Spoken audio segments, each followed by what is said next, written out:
Padre, del Hijo, del Espíritu Santo. Amén.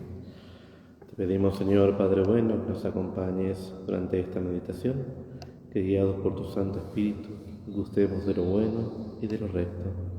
Por Cristo nuestro Señor. Amén. Dios te salve María, llena eres de gracia, el Señor es contigo. Bendita tú eres entre todas las mujeres, y bendito es el fruto de tu vientre, Jesús. Santa María, Madre de Dios, ruega por nosotros pecadores, ahora y en la hora de nuestra muerte. Amén. Nuestra Señora del Rosario, San Martín de Porres. Bien, bienvenidos. Me disculparán, pero voy a leer, porque si no me voy por las ramas. Suelo irme por las ramas demasiado. En algún momento me voy a ir por las ramas seguro, pero no importa, voy a tratar de centrarme, ¿sí? Bien, la idea de esta charla es este camino del Adviento y la Navidad. Ya nos queda poco tiempo para la Navidad. El Adviento es un camino de aquellos que vamos hacia algo o hacia alguien. Entonces, empezar a centrarnos en quién es ese que viene y en los símbolos que están no solo en el Adviento, sino que nos van adelantando lo que es la Navidad. ¿Sí? Después, si quieren, podemos hacer algunas preguntas que a veces no se nos plantean y a veces sí, como por ejemplo, ¿por qué el 25 de diciembre? No lo voy a decir en sí, pero si quieren después lo decimos, ¿sí? Bien. El Adviento nos da una invitación. Durante todo el año, la Iglesia nos invita a caminar a través de las distintas etapas de la vida de Jesús. Nos invita a verlo crecer, a escucharlo predicar, ver los milagros, participar de la muerte, de la resurrección. Cuando leemos un libro, el autor nos invita a acompañar a sus protagonistas, a imaginarlos, a caminar con ellos, igual que cuando vemos una película. Pero este acompañamiento es externo, no nos toca interiormente. Es algo que podemos disfrutar, que nos puede dejar una enseñanza o tal vez no, pero ahí termina. ¿Sí? En cualquier momento puedo dejar el libro, cerrar las páginas, puedo olvidarme de él. Si algo no me gusta, si una película no me gusta, sintonizo otra cosa. La invitación que nos viene ahora en el Adviento, que es una invitación que la Iglesia nos repite continuamente, es cada día diferente, pero la misma.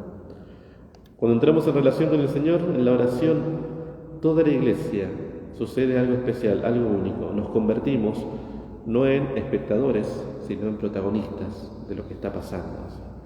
Somos llevados hasta el tiempo en que todo pasó. Nos convertimos en contemporáneos de Cristo. Todo cambia. Somos invitados a caminar con Jesús. Es Él mismo quien nos invita. Las predicaciones de Jesús son dichas aquí y ahora para nosotros, para toda la gente de nuestro tiempo, para toda la gente de todos los tiempos. Los milagros de Jesús no curan a personas extrañas, son hechos para curarnos hoy a nosotros. Curarnos de nuestra ceguera espiritual, de nuestra parálisis afectiva, para curar nuestro corazón. Entramos así en el tiempo de Dios, en el eterno hoy. Por eso, algunos me han escuchado varias veces decirlo, que me gusta muchísimo, en ese canto de la Pascua, de la vigilia pascual, que repite una y otra vez: hoy es el día, hoy es la noche, hoy. ¿Qué importancia tiene para nosotros ese hoy del que estamos hablando? Este hoy lo cambia todo. La salvación es hoy, no es mañana, no es ayer, hoy. Es hoy que se define todo. Hoy se juega mi vida, hoy se juega nuestra salvación. Hoy el Señor viene y nos llama, nos invita a seguirlo una vez más, nos invita a ser como Él, a amar como Él, a vivir como Él. Esta invitación la comenzamos a vivir en el tiempo de Adviento, un tiempo que es preparación para la gran solemnidad de la Navidad. Las primeras palabras que se recitan en la oración de la mañana del primer domingo de Adviento dice: al Rey que viene, al Señor que se acerca, venid, adorémosle. San Bernardo, en el Sermón 5 de Adviento, dice: conocemos tres venidas del Señor. Además de la primera y de la última, hay una venida intermedia. Aquellas son visibles, pero esta no. En la primera el Señor se manifestó en la tierra y vivió entre los hombres, cuando, como Él mismo dice, lo vieron y lo odiaron. En la última contemplarán todos la salvación que Dios nos envía y mirarán a quien traspasaron. La venida intermedia es oculta, solo la ven los elegidos en sí mismos, y gracias a ella reciben la salvación. En la primera el Señor vino revestido de la debilidad de la carne. En esta venida intermedia viene espiritualmente, manifestando la fuerza de su gracia. En la última vendrá en el esplendor de su gloria. La primera venida es la que celebraremos en esta Navidad, en todas las Navidades, cuando vino en el silencio de la noche. Venida oculta, simple, sencilla, porque el Señor del universo tiene formas sencillas y humildes. Una venida esperada por los grandes y sabios de su tiempo, pero que pasó desapercibida para ellos. Solo los que vivían en la humildad pudieron contemplar el rostro del Señor, el rostro de Dios. En el Evangelio se nos pone en guardia ante la segunda venida, venida en gloria y majestad, para la cual debemos estar preparados, pues no conocemos ni el tiempo ni la hora. Esta segunda venida reclama nuestra atención constante, nuestra espera atenta. Estad en vela y orad. Levantada la cabeza, se acerca la salvación. Espera y oración son las claves, las herramientas que el Señor nos regala para que ya desde ahora estén en contacto con Él. Deberíamos movernos como pez en el agua con la oración, pero a veces nos cuesta demasiado. Algunos podemos estar más o menos familiarizados con la oración, pero al final del día la pregunta que tendríamos que hacernos es: ¿cuántas palabras intercambiamos con el Señor? ¿Cuánto tiempo le hemos dedicado a aquel que nos ama con todo su ser? A veces le dedicamos tiempo, pero mientras estamos con Él, nuestra cabeza vuela por otra parte. Y se me viene una pregunta: ¿puedo pensar en otra cosa cuando estoy con alguien que amo o cuando hago las cosas que amo? ¿No será que nuestro amor es el que a veces flaquea? Cuando uno está enamorado, ¿en qué piensa? Y en la persona de la que está enamorado. Como si tengo mariposas en la cabeza, solamente pienso en esa persona. Y sí nos pasa porque el amor nos mueve a alguien. Si la oración a veces nos cuesta tanto, tal vez es porque lo que está flaqueando es precisamente el amor. San Pedro Grisólogo, un obispo, murió en el 450, así que hace bastante, nos dice que el amor desea ver a Dios. La llama del amor divino prendió los corazones humanos y toda la ebriedad del amor de Dios se derramó sobre los humanos sentidos. Satisfecho el espíritu por todo lo que hemos recordado, los hombres comenzaron a querer contemplar a Dios con sus ojos carnales. Pero la angosta mirada humana, ¿cómo iba a poder abarcar a Dios al que no abarca todo el mundo creado? La exigencia del amor no atiende a lo que va a hacer o a lo que debe o puede ser. El amor ignora el juicio, carece de razón, no conoce medida. El amor no se aquieta ante lo imposible, no se remedia con la dificultad. El amor es incluso capaz de matar al amante si no puede alcanzar lo deseado. Va a donde se siente arrastrado, no a donde debe ir. El amor engendra el deseo, se crece con el ardor y por el ardor tiende a lo inalcanzable. ¿Y qué más? El amor no puede quedarse sin ver lo que ama. Por eso los santos tuvieron en poco todos sus merecimientos si no iban a poder ver a Dios. Moisés se atreve por ello a decir: si he obtenido tu favor, enséñame tu gloria. Y otro dice también: déjame ver tu figura. Incluso los mismos gentiles moderaron sus ídolos para poder contemplar con sus propios ojos lo que veneraban en medio de errores. En estos días, que ya está más cerca la Navidad, la liturgia cambia esa oración del inicio y dice: el Señor está cerca, venid, adorémosle. Pero, en contraste, parece que el Señor está cada vez más cerca, pero el mundo está cada vez más distraído. Ante los clamores del mundo, nos puede llamar la atención. Y estuve, ¿cómo decirlo?, googleando cosas, ¿sí?, con noticias. Entonces, me preguntaba ya se acerca la Navidad, vivimos en un mundo cristiano supuestamente, ¿cuáles son las noticias que más están sonando? No las que son más urgentes, como por ejemplo el accidente del avión, no, pero otras que hablan más de la Navidad. Y por ejemplo, les pongo algunas. De La Nación. Así es la millonaria y lujosa mansión donde Travis Kelce pasará Navidad con su novia Taylor Swift. Hay una misionera que ama a Taylor Swift y digo algo me mata, pero lo dejo ahí. Infobae dice, recomendaciones para dar el regalo perfecto en Navidad y no fallar en el intento. En La Voz del Interior presenta la agenda completa de fiesta de Navidad y fin de año en Córdoba. Shows, entradas, más. Las nuevas propuestas que desplazan al arbolito. ¿Cuál es el equipo completo para comprarme en estas fiestas? Tarjeta de crédito. ¿Es bueno financiar las compras navideñas? Astrología. ¿Qué regalar en Navidad según cada signo del zodíaco? Productos navideños. ¿Cómo acceder al beneficio para la fiesta de fin de año? ¿Qué día cae 24 de diciembre? Es feriado. Son las noticias que más dan vuelta, son las más tuiteadas, como suelen decir. Pero aunque el mundo esté distraído, hay signos que nos remiten a la Navidad. Signos que, gracias a Dios, todavía tenemos culturalmente presentes. Si uno sale a la calle, ¿qué signo navideño puede ver?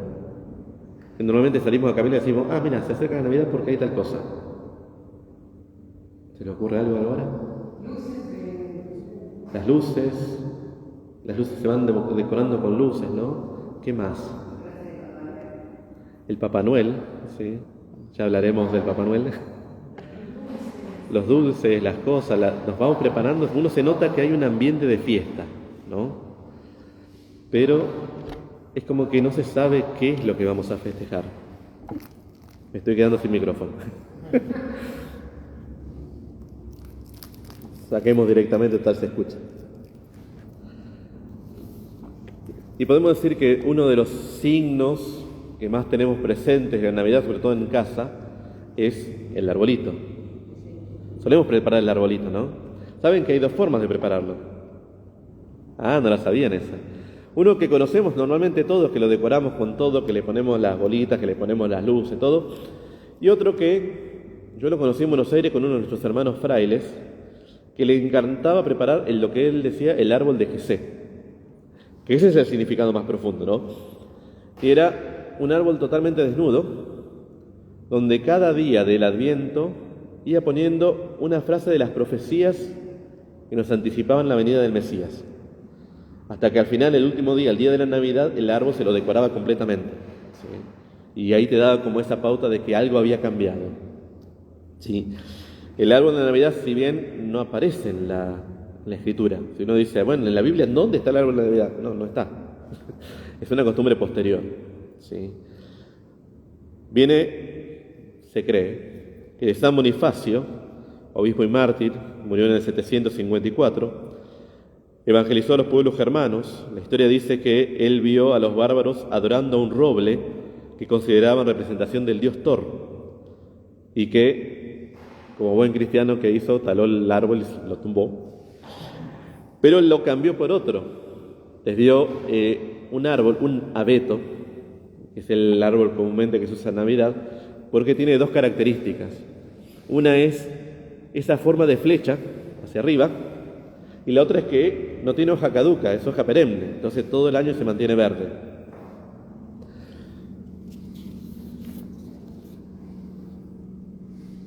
El árbol más bien decorado, como lo vemos con todas las pelotitas y eso, ya es más moderno, más o menos del siglo XVII en Alemania, donde se hacía la fiesta de Adán y Eva. Se quería recrear el paraíso llegando a la Navidad, como Cristo viene a restaurar todas las cosas, y un signo del paraíso es el árbol, precisamente. Pero algo interesante que hace San Bonifacio es tomar una costumbre pagana, esto que adoraban el árbol, y transformarla. Esto nos deja un cierto mensaje para nosotros cristianos del siglo XXI ya. Hay una costumbre que es más bien moderna, que es lo que no es nuestro lo rechazo. A eso no es cristiano, ¡bum!, lo saco. Ni siquiera me pregunto si es bueno o no, si tiene algo de bueno o no.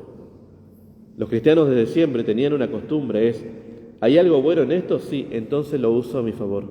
Lo tomo para mí y lo resignifico.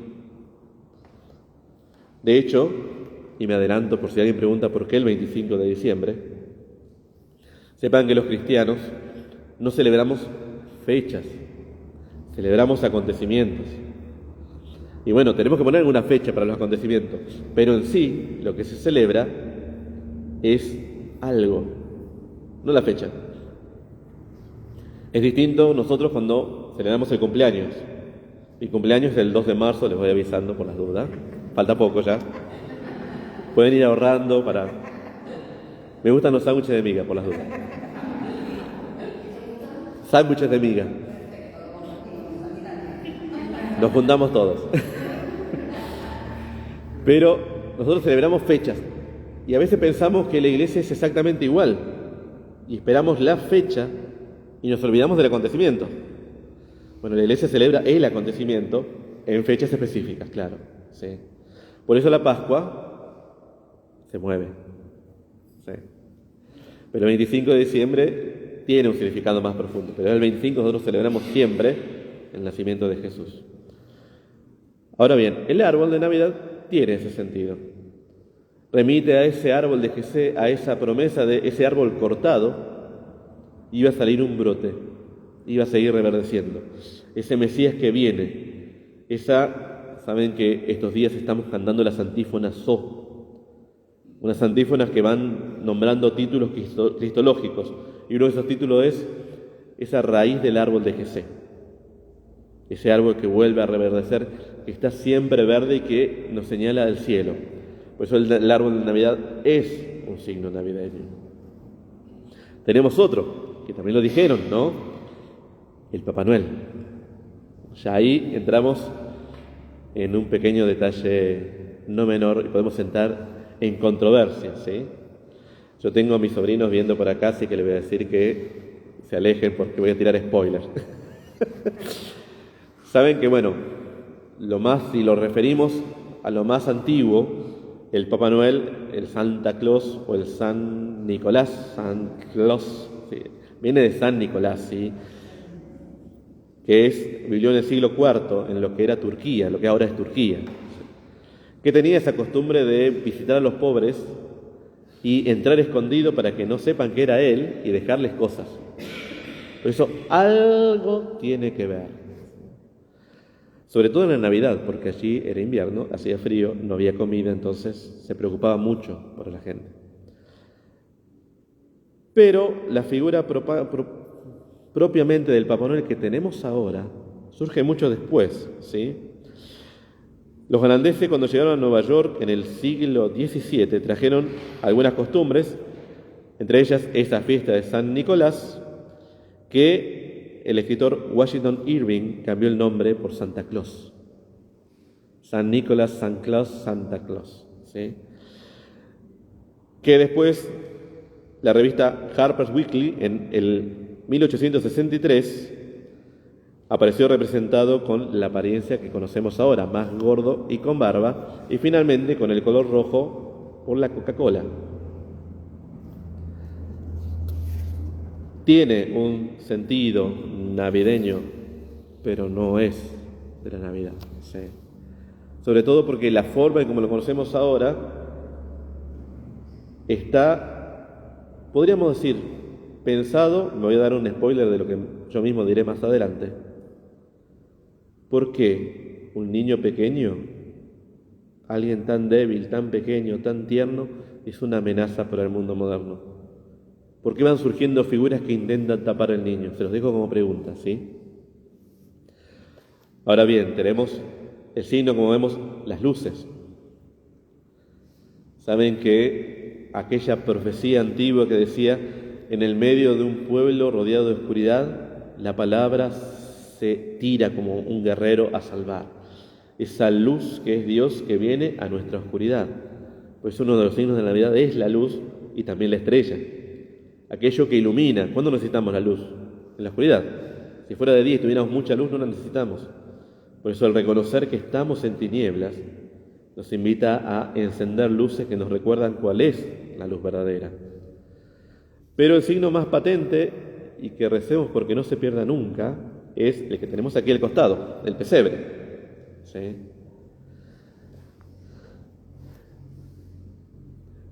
El pesebre es reconocer que, aunque el mundo no parece tener un lugar para el niño, nosotros podemos prepararle uno, aunque solo sea un humilde pesebre.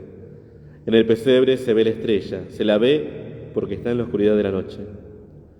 En el libro de la sabiduría, número 18, tengo la cita acá bien de lo que les dije antes, cuando un sosegado silencio todo lo envolvía y la noche se encontraba en la mitad de su carrera, tu palabra omnipotente, cual implacable guerrero, saltó del cielo, desde el trono real, en medio de una tierra condenada al exterminio. No podíamos salir por nosotros mismos de la oscuridad, por eso el mismo Dios se adentra en la oscuridad, en el silencio de la noche.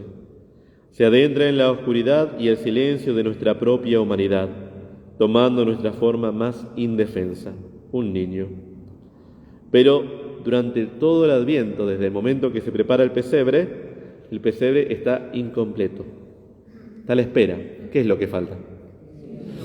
El niño, falta el niño. Por eso el signo propio de la Navidad que te da el cambio, el Adviento terminó y la Navidad ha llegado, es el niño. Sí. Y antes de entrar precisamente en la figura del niño, hay otro de los signos que en la Navidad desaparece, que es solo del Adviento y que está en la liturgia también. ¿Saben cuál es? Signo visible, palpable, que se ve, que se lo suele tener enfrente, que en la liturgia se lo celebra también. La corona, exactamente. ¿Saben que a veces la corona tiene 5 velas, pero ahora la corona es de Adviento, tiene solamente 4? Porque son los 4 domingos de Adviento. El día de la Navidad la corona ya no está, porque ya no se espera, se goza. A veces está la costumbre de poner una 5ª vela que se enciende en Navidad, pero es una costumbre más bien actual. La costumbre original es la corona de Adviento, es la preparación. Y se va encendiendo, esa luz va creciendo, porque en el medio de nuestra noche esa luz se acerca. Pues voy a tomar algunos de los signos del pesebre, empezando por el más importante, el niño. ¿Sí? En la carta de San Pablo a Tito, en el capítulo 2, dice: la gracia de Dios, que es fuente de salvación para todos los hombres, se ha manifestado. Ella nos enseña a rechazar la impiedad y los deseos mundanos, para vivir en la vida presente con sobriedad, justicia y piedad, mientras aguardamos la feliz esperanza y la manifestación de la gloria de nuestro gran Dios y Salvador, Cristo Jesús.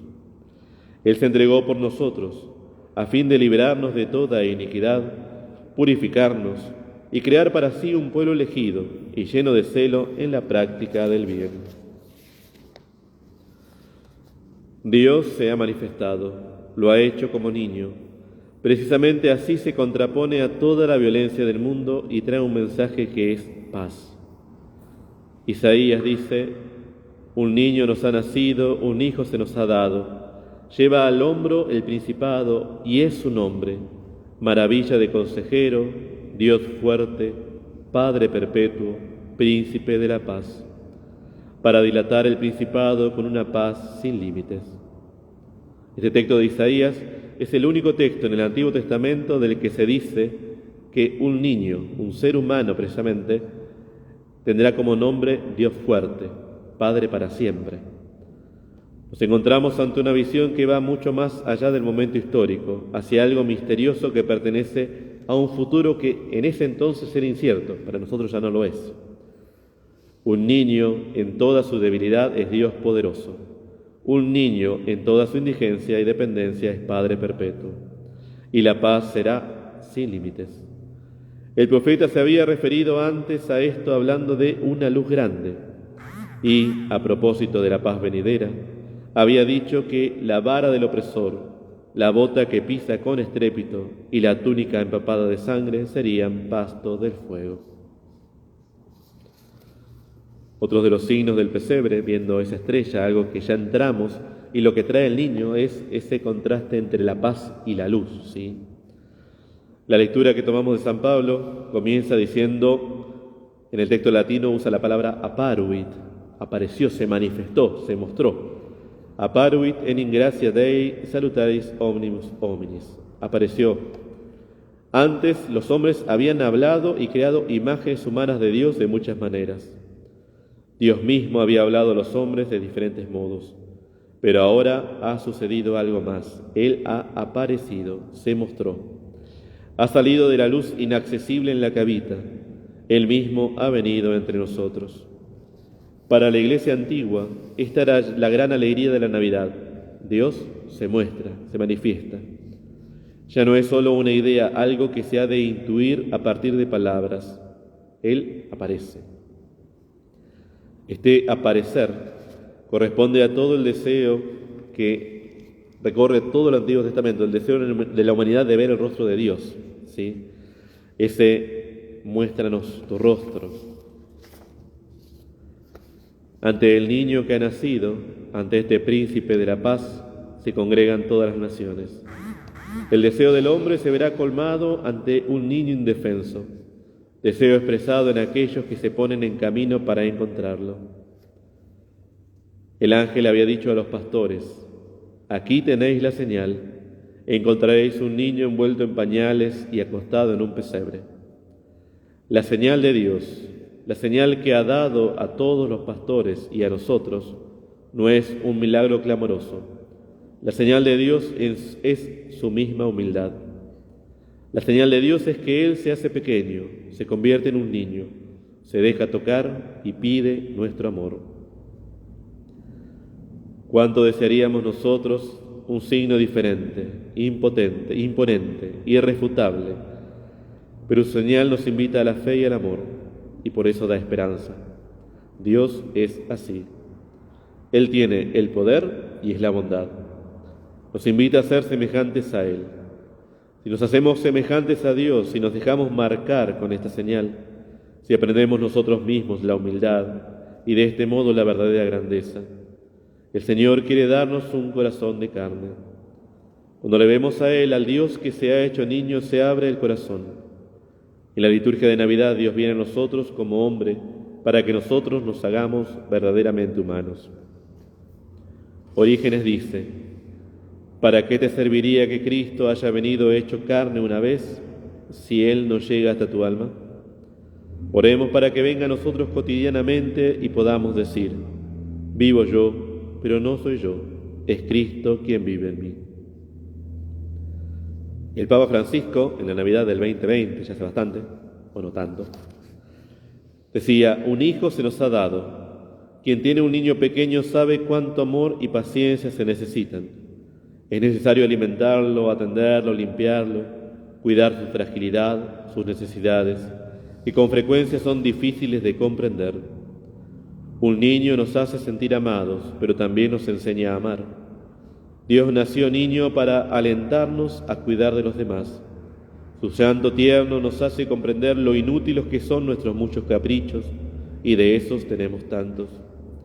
Su amor indefenso que nos desarma, nos recuerda que el tiempo que tenemos no es para autocompadecernos, sino para consolar las lágrimas de los que sufren. Dios viene a habitar entre nosotros, pobre y necesitado, para decirnos que sirviendo a los pobres lo amaremos. Otros de los signos que están presentes muchas veces, a veces no, pero normalmente están, son dos animales muy particulares, ¿sí? Además de las ovejas de los pastores, suelen estar la vaca y el burrito, o el buey y el burro, ¿sí? Tomás Celano, el primer biógrafo de San Francisco, dice que en la cueva de Grecio pusieron el buey y el burro por pedido de San Francisco, ¿no? Pero tiene un significado más profundo incluso para los padres de la Iglesia. El buey y el asno no son simple producto de la fantasía de Francisco. En Isaías 1:3 leemos, conoce el buey a su dueño y el asno el pesebre de su amo, pero Israel no entiende, mi pueblo no tiene conocimiento. En el medio de un mundo que no reconoce al niño, el buey y el asno conocen a su amo. Entonces van a él, por eso están ahí presentes. Los padres de la Iglesia vieron en estas palabras un presagio que apuntaba al nuevo pueblo de Dios. Todos los hombres, tanto judíos como paganos, eran incapaces de reconocer a Dios como su verdadero Señor. Ahora, al encarnarse en ese niño de Belén, pueden reconocerlo mejor como su dueño y Señor. Por esto, en las representaciones medievales, si buscan algún pesebre medieval más bien antiguo y ven el burrito y el buey, el asno y la vaca, van a ver que los dos tienen no solo cara de animal, sino que tienen una cara más humanizada, porque no representan a una vaca y un burro, sino a nosotros.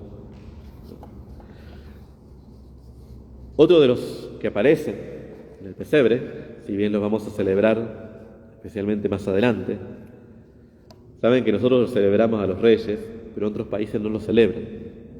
Me ha tocado misionar en otro país, no voy a decir dónde, para que nadie se enoje, donde he sufrido que no celebraban reyes, porque yo quiero mucho esa fiesta, y no, para ellos era un día más, como cualquier otro, y era como, ay, falta algo. San Rafael Arnaiz, ¿sí?, un monje trapense, dice: adoración de los reyes. Poderosos de la tierra humillan sus cabezas ante la humilde cuna del niño. Oro, incienso, mirra, presentes de la tierra que Jesús acepta. Presentes y obsequios paganos que el niño Dios recibe con su infantil sonrisa, tras la que se oculta su espíritu divino. Ansiedad de los corazones, polvo de los caminos recorridos de noche, guiados por una estrella.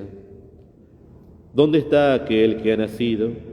Pregunta que se le escapa al alma, después de largo tiempo de peregrinar por los desiertos y atravesar tierras extrañas.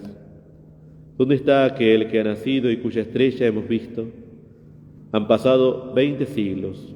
Almas que también recorren los caminos de la tierra como los magos de Oriente, siguen preguntando al pasar: ¿habéis visto al que ama mi alma?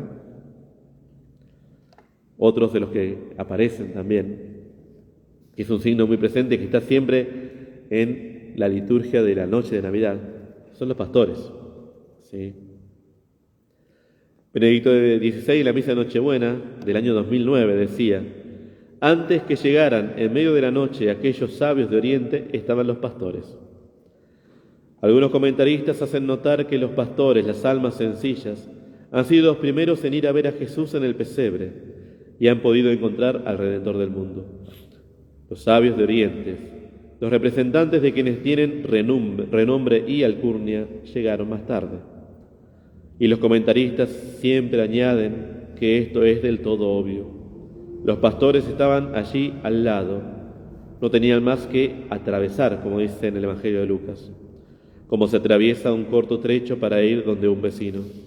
Por el contrario, los sabios vivían lejos, debían recorrer un camino largo y difícil para llegar a Belén, y necesitaban guía e indicaciones.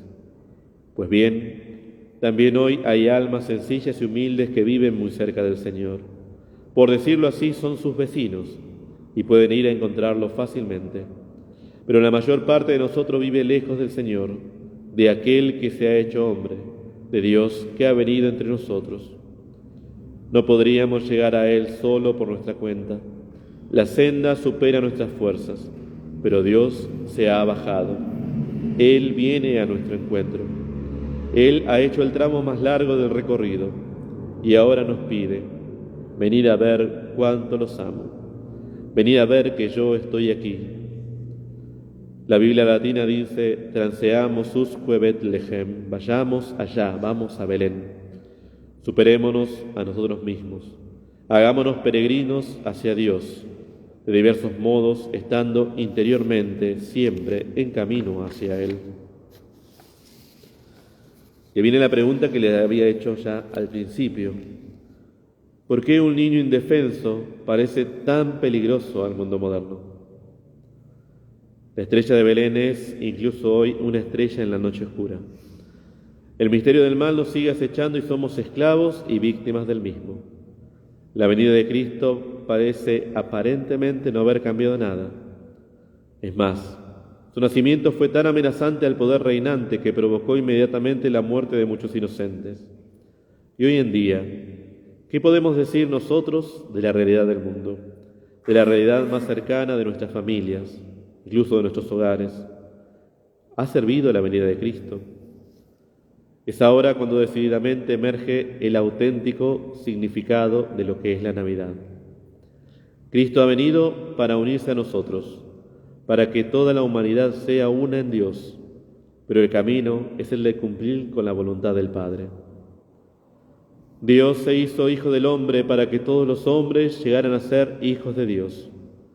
Solo esta frase tendría que ser más que suficiente para que captásemos las profundas implicaciones del misterio de la Navidad en nuestra vida. Dios no desprecia nada de lo nuestro, a excepción del pecado. Nos abraza desde lo más profundo de nuestra propia humanidad. La Navidad es el misterio de la sencillez de Dios que se hace niño y se ofrece como obsequio, sin imponerse. Él viene a pedir simplemente el obsequio del hombre libre que quiera amarlo, que quiera acoger en su corazón el reino de Dios. Pero no es fácil lo que nos propone el niño Jesús. Nos resulta mucho más fácil observar una infinidad de normas, cumplir con unos preceptos, dedicarnos a muchas prácticas de devoción, pero amar al prójimo sobre todo cuando a veces es tan molesto o tan odioso. La única vía posible es que ahondemos cada vez más en el amor de Dios, que descubramos hasta qué punto Dios nos ama. Solo en Cristo el mundo podrá reconciliarse consigo mismo y con su historia. Cuando esto suceda, nos asombraremos de que el Verbo se hizo carne y puso su morada entre nosotros. Bien, hasta ahí una parte. Puedo explayarme un poco más como me gusta a mí explayarme mucho, ¿sí? Hay algunos signos de la Navidad que para nosotros no pasan desapercibidos, digamos, pero no deberían pasar desapercibidos cuando profundizamos más en lo que significan, ¿sí? Hay ciertos personajes en los que no he entrado, como dos de los principales, que son María y José. Eso se lo dejo para que ustedes vayan meditando hasta el día de la Navidad, ¿sí? María es aquella que va llevando, es ese sagrario viviente. Hay una imagen muy linda que me dieron hace ya muchos años, cuando estábamos aquí entrando al noviciado. En uno de los retiros teníamos el retiro dos estampitas, una del final, que en el final eran Pedro y Juan yendo al encuentro de Jesús. Pero la primera era un burrito con un sagrario, el sagrario abierto que iluminaba un desierto, que era la imagen de María, porque María es la que va en el burrito, ¿sí? Por eso quiero dejarles a ellos dos, a María y José, a ustedes. Ahora entrar en otros signos del pesebre, que para los pastores fueron un signo muy palpable y que nos dicen por qué la Navidad. ¿Qué es? Algo que ya les he leído. ¿Cuál fue el signo que el ángel le dio a los pastores? ¿Qué es lo que encontrarán? Un niño envuelto en pañales y acostado en un pesebre, ¿sí? No es un detalle pequeño. Se cree que el lugar del nacimiento de Jesús no fue en sí una cueva, sino más bien una torre que estaba cerca de una cueva, donde los pastores solían pernoctar y donde normalmente en la época en que las ovejas dan a luz, las llevaban ahí para hacer parideras de las ovejas, ¿no? Por eso había pesebres. El pesebre tiene un significado y que Jesús haya estado envuelto en pañales tiene otro mucho más profundo. Belén era una ciudad muy pequeña, ¿sí? Pero tenía fama dentro del pueblo judío por algo en particular, por los pastores, por las ovejas. ¿Para qué se usaban las ovejas en Israel? Además de comerlas. Para el sacrificio, ¿sí? Y Belén tenía la fama de criar los mejores corderos para el templo. Entonces siempre cuando nacía o se iba a hacer nacer un cordero para el sacrificio del templo, se preparaba mucho tiempo, venía para el nacimiento, venían testigos y especialmente un sacerdote, un levita, para prepararlo y evitar que el cordero tuviera defectos. Entonces cuando el cordero nacía, vieron que el cordero chiquitito, que cuando empieza a patalear, corre el riesgo de lastimarse. ¿Qué hacían para que no patalee? Lo ataban, ¿cómo? Lo fajaban con una tela, lo envolvían en pañales. Y para que no se caiga, ¿a dónde lo ponían? En los pesebres que tenían la formita así, lo iban acomodando. Esos que se iban acomodando ahí eran para el sacrificio. Jesús cuando nace, se envuelve en el pesebre, se lo envuelve en pañales y se lo pone en un pesebre. Cuando el ángel le da ese signo a los pastores saben lo que significa. Este que nace no es cualquiera el que va a nacer, viene por algo, viene para darse, viene para entregarse. Por eso el misterio de Navidad no se separa nunca del misterio pascual. ¿Sí? Jesús nace para darse. Por eso ese salmo que dice, no quisiste sacrificios ni ofrendas, pero en cambio me diste un cuerpo. Me diste la capacidad de ofrecerme. El misterio de la Navidad es aquel que nace para entregarse. María, ¿conocía el significado profundo? Probablemente sí. No lo dice. Y saben que un biblista podría decirles tranquilamente lo que la palabra no dice. Podemos decir una cosa, podemos decir otra, pero la realidad es cuál. No lo dice. Pero esto sí, esto se sabía. Era algo que estaba preparado. Cuando los pastores llegan y encuentran, para los pastores es un significado mucho más profundo. Y le dicen que ese es el rey que ha de venir, que es el Dios. Por eso, cuando los pastores se van de ahí, van con esa alegría. Y saben que los pastores tienen otra particularidad muy profunda, que también se nos escapa. Saben que los pastores no solían ser normalmente, a veces los ponemos con una imagen muy tierna. De hecho, en los pesebres vivientes, los pastores suelen ser los niños, los pastorcitos, ¿sí? En ese entonces, los pastores no eran bien vistos. Porque primero no tenían un lugar fijo, solían estar entre las ovejas, y muchos pastores no eran en sí pastores, sino que eran bandidos. Y aprovechaban eso para asaltar los caminos. Entonces, como la gente no lograba distinguir, ¿este es pastor o es bandido? No sé, por las dudas quedan fuera los dos. Los pastores no estaban en la ciudad, no estaban en Belén, estaban fuera. Y al estar fuera, estaban más cerca. El primer llamado, el primer anuncio de que Jesús ha nacido, se les da no solo a aquellos que pueden reconocerlo, porque conocen los signos, sino a aquellos que han sido desplazados. No fue a la ciudad del ángel, no se apareció en la ciudad para decir, ojo, no dejaron entrar a María, miren, nació. La ciudad ni se enteró, fue afuera. Por eso esa alegría profunda de los pastores, que el anuncio de Dios fue a ellos, que ellos no lo esperaban. Porque tenemos una costumbre los seres humanos, cuando me dicen demasiado algo, me lo termino creyendo. Y si me dicen demasiado que me aleje porque no puedo estar, que soy un bandido, y termino preguntándome, ¿no será que soy un bandido? Y Dios viene para levantar aquello que aparentemente se había perdido. Aquellos que estaban en la oscuridad, en el frío, Jesús los busca. Pregunte nomás.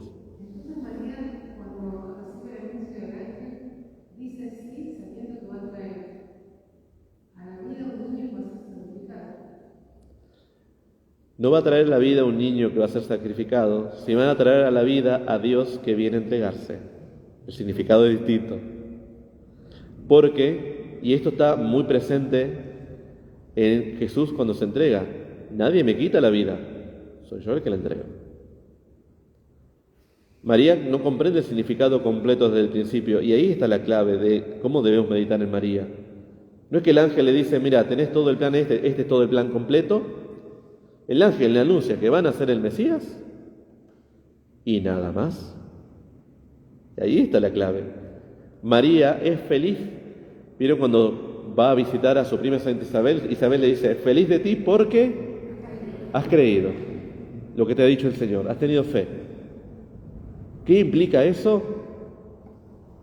No lo sé. No es que yo no lo sé, sino que María lo guardaba en su corazón.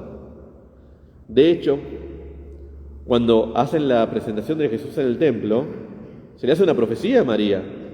A ti mismo una espada te atravesará el corazón, este niño será signo de contradicción. Aquí hay algo que no viene muy fácil. Ya la ha tenido difícil el quedar embarazada en la época en que estaba con José. ¿Sí? Pero a su vez, a medida que va caminando, María va creciendo en eso. Pero María es feliz porque ella cree, ella confía. Y no confía porque Dios le dio todo el plan de completo, sino confía porque ella cree en Dios. ¿Quién es su hijo? Cuando Jesús se pierde en el templo y lo busca, y María le dice, tu padre y yo te buscábamos preocupados, se pensaría José. ¿Y Jesús qué le dice? Tengo que ocuparme de las cosas de mi padre. Estoy ocupado en las cosas de mi padre. ¿Y qué dice de María? María guardaba esas cosas en su corazón. ¿Qué significa todo eso? ¿Quién es? El misterio de Jesús es un misterio que se va revelando. Incluso recuerden que María está al pie de la cruz.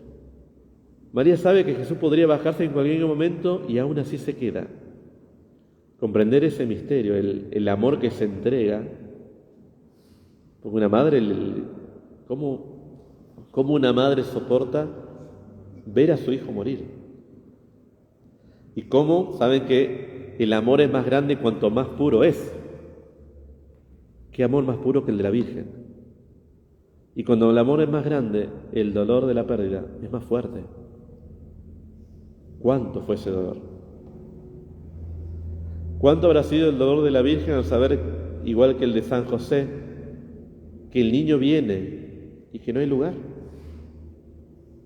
Porque nadie lo quiere. Podemos dar excusas para la gente, como por decirlo, excusas rituales. Si una mujer embarazada entra a una casa y está por dar a luz, cuando da a luz, ¿qué hay? Derramamiento de sangre, porque sale sangre. Queda toda la casa impura, quedan todos impuros. Entonces, podríamos decir, ¿está por dar a luz? No, en mi casa no. No quiero quedar impuro. Porque se preocupaban más de lo que tenían que hacer y no de la caridad en sí.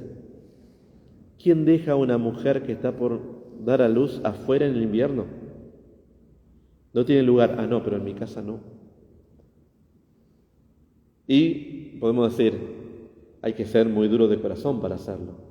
Y aún así lo hacemos con el niño. Cada Navidad a veces queda fuera de nuestros festejos el niño. Cuando era chico, yo recuerdo siempre que era la costumbre de que el niño Dios te traía el regalo. Que era el niño Dios el que te traía, y no sé si aquí era igual, pero en mi casa te dejaba en la ventana. Entonces a las 12 de la noche los chicos íbamos corriendo a la ventana y ahí había un regalito. Porque era el niño Dios que venía, que había llegado el día de la Navidad y te dejaba un regalo. Cuando avanzamos en la fe comprendemos que no es un regalo que te deja, sino que es el mismo que se regala. Es el mismo que se entrega a nosotros. Por eso, a la pregunta de María sabía que el niño iba a ser sacrificado, María sabía que el niño venía y que era el esperado de todas las naciones. Y con eso fue suficiente. ¿Qué vendrá después? Yo voy adelante, tengo la promesa de Dios, no importa. Por eso en nosotros debería esto movernos. ¿Qué viene mañana en la vida? Nosotros queremos seguridades. Y a veces incluso vamos a alguno que nos lea, tire las cartas, nos lea el futuro para ver qué va a pasar mañana. Pero el Señor nos ofrece más seguridades que Él mismo. Estoy yo, ¿qué más querés? De hecho, María comprende tanto esto que una de las imágenes que me gusta citar, y la voy a citar siempre, es la Virgen de Guadalupe. Cuando le dice a Juan Diego, ¿qué es eso que te preocupa? ¿No soy yo tu madre? Eso que te preocupa es nada. Yo estoy aquí. Que es para nosotros. Si nosotros no logramos poner nuestra confianza en eso, hacemos agua por todos lados. Bien, ¿preguntas? Sí, Frank, me parece que para mí, desde un punto de vista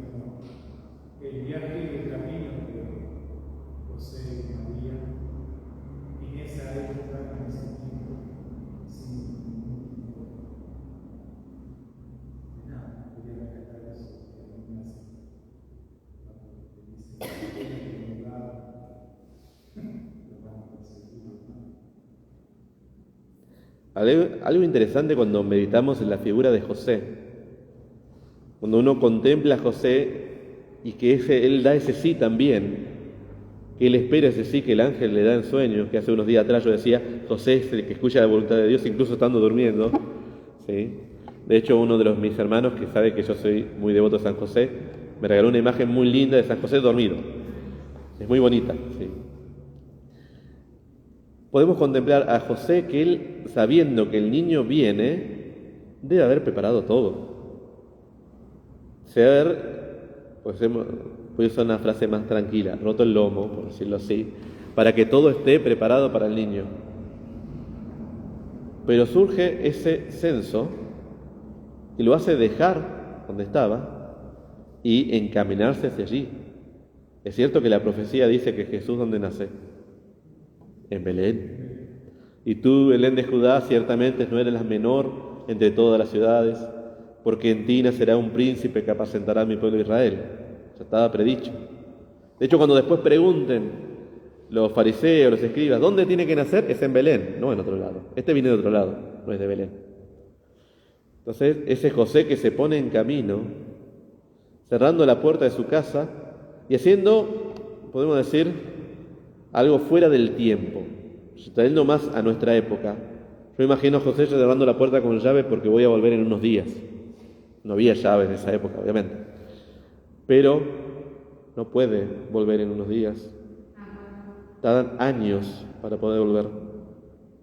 No solo se pone en camino con su esposa, que ya llega el tiempo y sabe que tal vez pueda llegar antes que lleguen. Pero tal vez no se preocupa porque cuando lleguen a Belén, en Belén está toda la familia de José. ¿Quién los recibe en Belén? Nadie. José, que su forma de ser, de buscar y de solucionar y de trabajar no tiene nada, tiene las manos vacías. ¿En dónde? Buscar un lugar para que el niño nazca porque ya viene. Y el niño nace y ya vamos ahí. En un lugar donde uno dice, no debería ser aquí.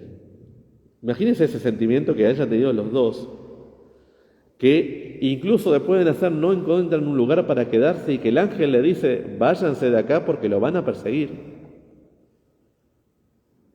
Y todo eso que ya estaba predicho desde mucho tiempo antes, desde muchos siglos. Desde Egipto llamé a mi hijo. Tener que irse a Egipto, tener que armarse una vida y esperar hasta que todos aquellos que perseguieran al niño ya no estuvieran. Y entonces volver. Meditar en el viaje de José y María es preguntarnos ¿por qué nosotros nos quejamos tanto de tan pocas cosas?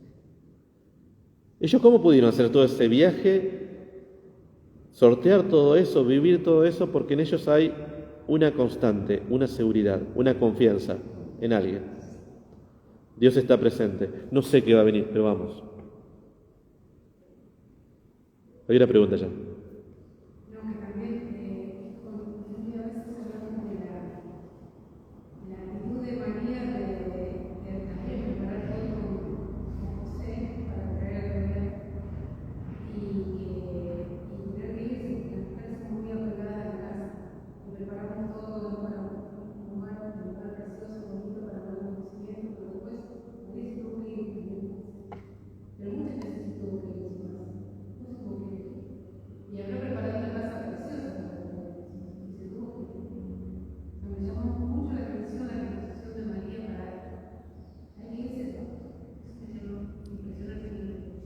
Podríamos decir que María es la que está siempre en camino.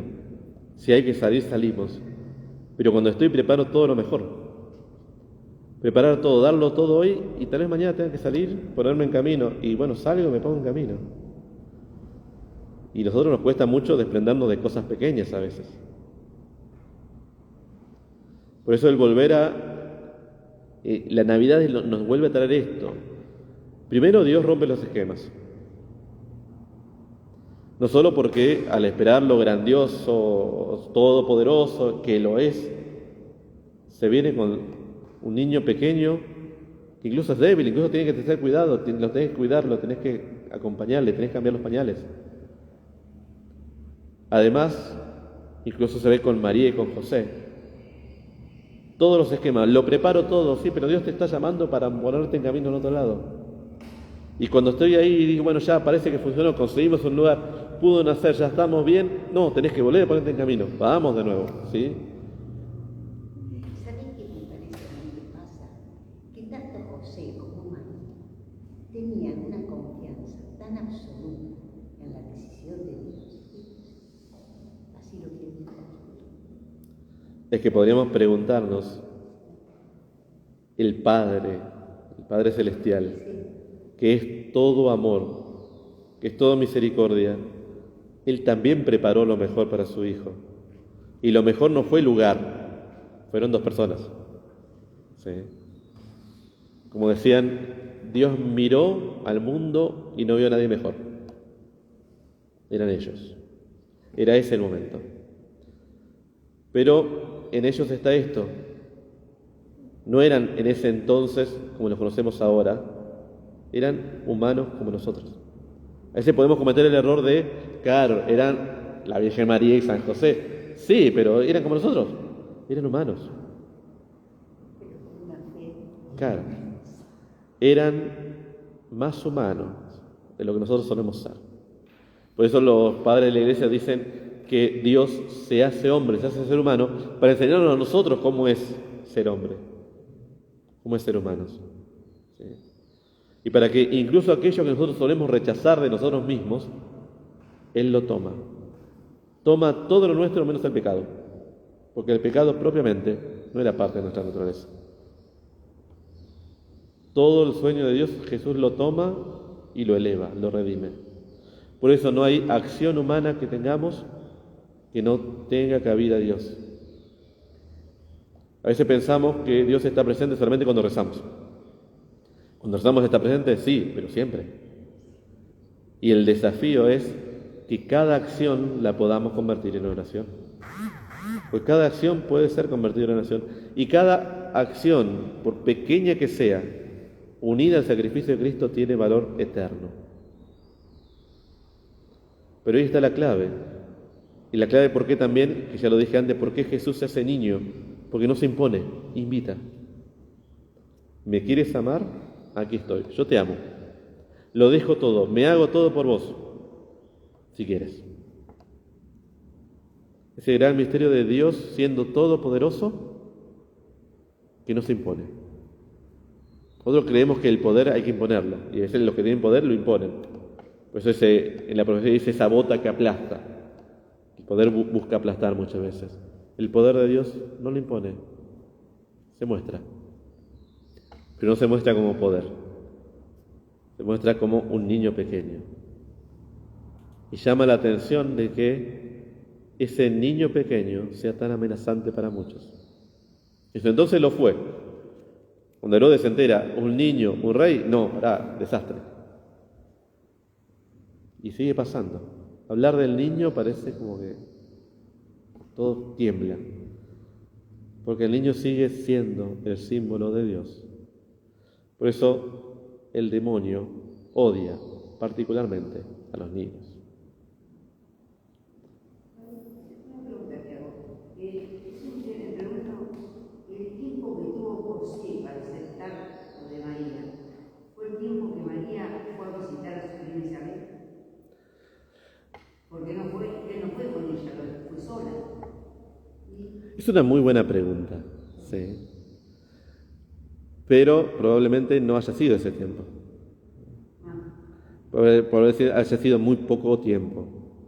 No es que María le llamó y le dijo, hola José, mira, estoy embarazada, me voy a cuidar a Isabel. Probablemente la cosa fue diferente. Recuerden que María se va con Isabel cuando esta ya llevaba ¿cuántos meses? 6 meses. Y está hasta que nace Juan el Bautista. ¿Cuánto aproximadamente? 3 meses. A los 3, 4 meses como que la panza ya no se oculta y ya no se puede